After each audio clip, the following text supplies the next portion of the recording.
This is Kevin F. Pope with the Pope's Perspective, here to talk to you about The Man Who Invented Christmas. Now, I wasn't originally planning to do a video today, but I finally got around to seeing the film and thought, why not do a review?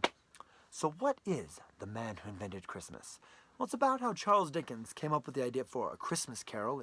In the film, as he starts to create the characters, we see them come to life, and Charles Dickens interacts with them and starts to learn who they are. And it's something that's been done in other films, but they really have a lot of fun with it. And it's especially enjoyable to watch Christopher Plummer as Scrooge. I mean, he is just a perfect Scrooge. And what's different about this one is we get to see Scrooge interacting with Charles Dickens. And Charles Dickens is trying to figure out who is Scrooge and why is he the way that he is. And there's a lot of good stuff there.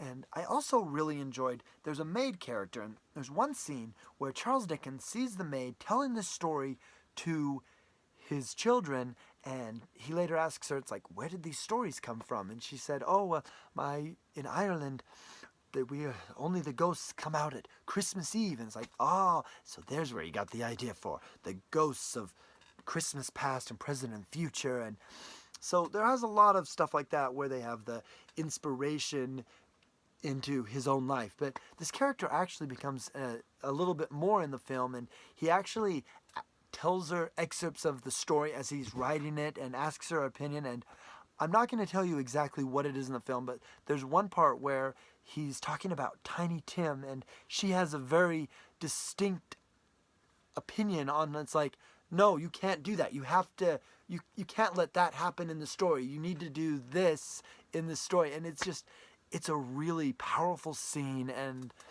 I really just enjoyed this film thoroughly. I'm not saying it's a perfect film, but I cannot think of anything I did not like about this film. And year after year, we have so many different versions of A Christmas Carol, and it's not that it isn't a good story. This is one of the greatest stories ever told, but it was refreshing it's like diving into A Christmas Carol, but getting another take and actually learning about the origins, and that was a lot of fun. And so, but also, as I was watching the film, and it talks about elements that end up in A Christmas Carol, and you really think about it, it's like, maybe, can there really be too many versions of A Christmas Story? I mean, Christmas Story is a different film, but can there really be too many versions of A Christmas Carol?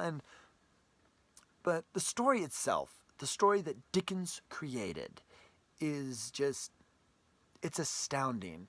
And the other thing about the film is, at the very beginning, it talks about how Dickens was just running off of, the last couple novels that he did were flops.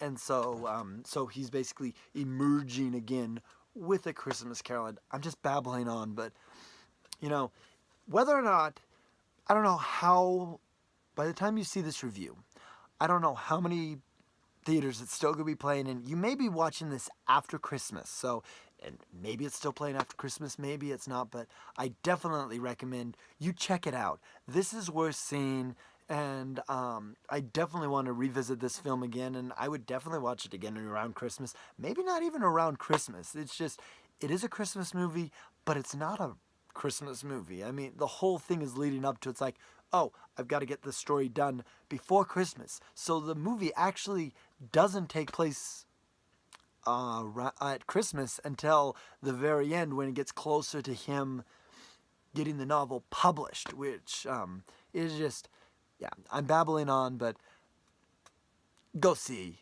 The Man Who Invented Christmas. It's a really great film. I think it'd be a great film to take your family to, and so that's the Pope's Perspective.